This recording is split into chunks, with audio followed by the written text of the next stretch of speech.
بسم اللہ الرحمن الرحیم۔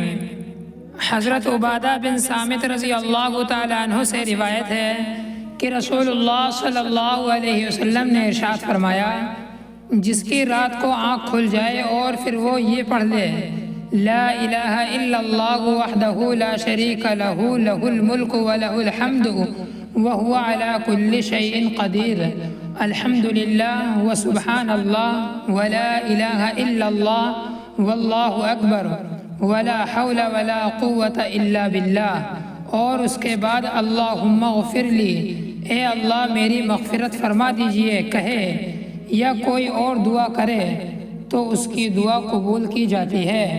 پھر اگر وضو کر کے نماز پڑھنے لگ جائے تو اس کی نماز قبول کی جاتی ہے۔ حضرت ابن عباس رضی اللہ تعالیٰ عنہ سے روایت ہے کہ رسول اللہ صلی اللہ علیہ وسلم رات کو جب تہجد کے لیے اٹھتے تو یہ دعا پڑھتے۔ ترجمہ: اے اللہ، تمام تعریفیں آپ ہی کے لیے ہیں، آپ ہی آسمانوں اور زمین کے اور جو مخلوق ان میں آباد ہے ان کے سنبھالنے والے ہیں۔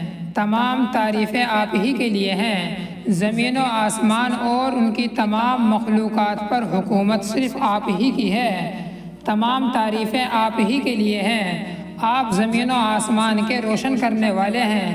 تمام تعریفیں آپ ہی کے لیے ہیں، آپ زمین و آسمان کے بادشاہ ہیں۔ تمام تعریفیں آپ ہی کے لیے ہے، اصل وجود آپ ہی کا ہے۔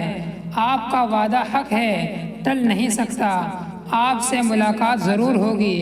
آپ کا فرمان حق ہے، جنت کا وجود حق ہے، جہنم کا وجود حق ہے، سارے انبیاء علیہ السلام برحق ہے، محمد صلی اللہ علیہ وسلم برحق رسول ہیں، اور قیامت ضرور آئے گی۔ اے اللہ، میں نے اپنے آپ کو آپ کے سپرد کر دیا، میں نے آپ کو دل سے مانا، میں نے آپ ہی پر بھروسہ کیا، آپ ہی کی طرف متوجہ ہوا، نہ ماننے والوں میں سے جس سے جھگڑا کیا آپ ہی کی مدد سے کیا، اور آپ ہی کی بارگاہ میں فریاد لایا ہوں، لہٰذا میرے ان گناہوں کو معاف کر دیجئے جو اب سے پہلے کیے اور جو اس کے بعد کروں، اور جو گناہ میں نے چھپا کر کیے اور جو اعلانیہ کیے۔